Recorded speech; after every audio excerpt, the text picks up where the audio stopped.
బంగారం కొనుగోళ్లకు pan card compulsory చేస్తూ కేంద్ర నిర్ణయంపై వ్యాపారులు ఆగ్రహం వ్యక్తం చేస్తున్నారు. దేశవ్యాప్తంగా షాపులు క్లోజ్ చేశారు.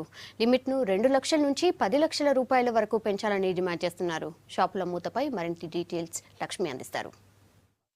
ఈ రోజు దేశవ్యాప్తంగా బంగారు దుకాణాలన్నీ కూడా బంద్ ప్రకటించాయి. జనవరి 1 నుంచి 2 లక్షలు పైబడి బంగారం కొన్నట్లయితే గనక పాన్ కార్డు వివరాలు తప్పనిసరిగా ఇవ్వాలన్న కేంద్రం నిబంధనల మేరకు ఈ రోజు బంగారు దుకాణాలన్నీ అంటే చిన్న పెద్ద ప్రతి బంగారు దుకాణం కూడా బంద్ అయిందని చెప్పవచ్చు.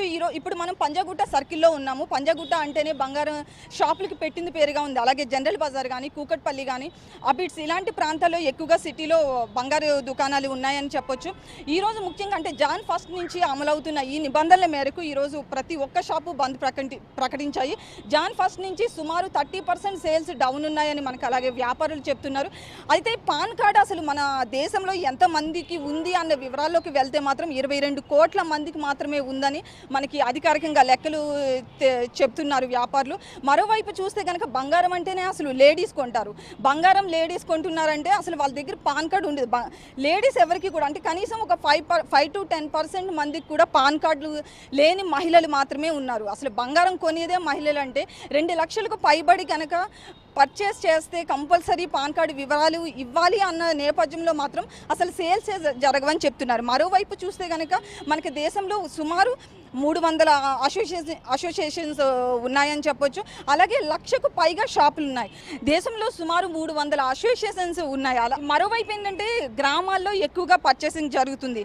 సుమారు 60 నుంచి 70% కొనుగోళ్లన్నీ కూడా చిన్న పట్టణాలు గ్రామాల్లోనే జరుగుతున్నాయి. గ్రామాల్లో 60% ప్రజలు ఉంటున్న నేపథ్యంలో గ్రామాల్లో ఎవరికి అంటే వ్యవసాయదారులకు కావచ్చు, చిన్న చిన్న వ్యాపారాలు చేసుకుంటున్న వాళ్ళకి కావచ్చు, ఎవరికి కూడా పాన్ కార్డు అనేది లేదని చెప్పొచ్చు. పాన్ కార్డులో సరిగ్గా ఎవరి దగ్గర లేని నేపథ్యంలో పాన్ కార్డు నిబంధనలు పెడితే మేము ఎలా వ్యాపారం చేస్తాము అని వాళ్ళు అంటున్నారు. అయితే వేల కోట్ల రూపాయల్లో ఒక్కరోజు టర్న్ ఓవర్ ఆగిపోయిందని చెప్పొచ్చు. మరోవైపు ఏంటంటే అటు ప్రభుత్వానికి కేంద్ర ప్రభుత్వానికి కూడా సుమారు 200 కోట్ల రూపాయలు లాభాలు ఆగాయని చెప్పొచ్చు.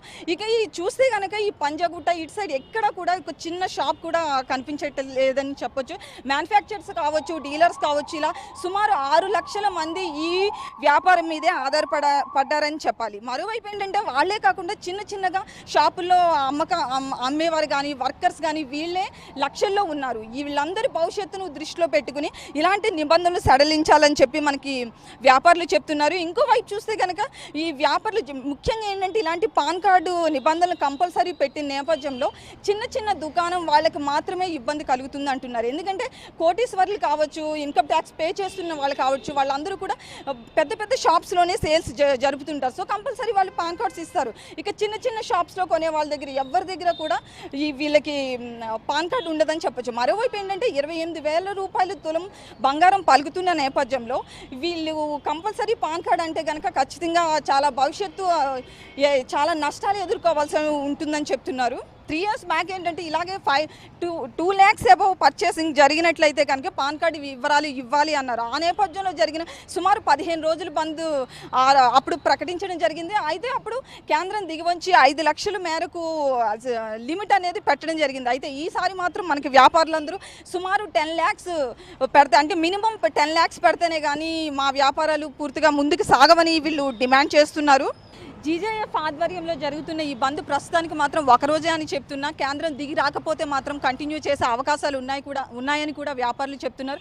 అయితే కేంద్రం దిగి వచ్చి వీళ్ళ డిమాండ్ మేరకు 10 లక్షలకు లిమిట్ పెడుతుందా లేదంటే ఎప్పట్లాగే 5 లక్షలు కొనసాగిస్తుందా అనేది మాత్రం రేపటికి కానీ చర్చల్లో తెలిసే విషయం లేదని చెప్పొచ్చు. కెమెరా పర్సన్ శ్యామ్తో లక్ష్మీ, వీస్క్ న్యూస్, హైదరాబాద్.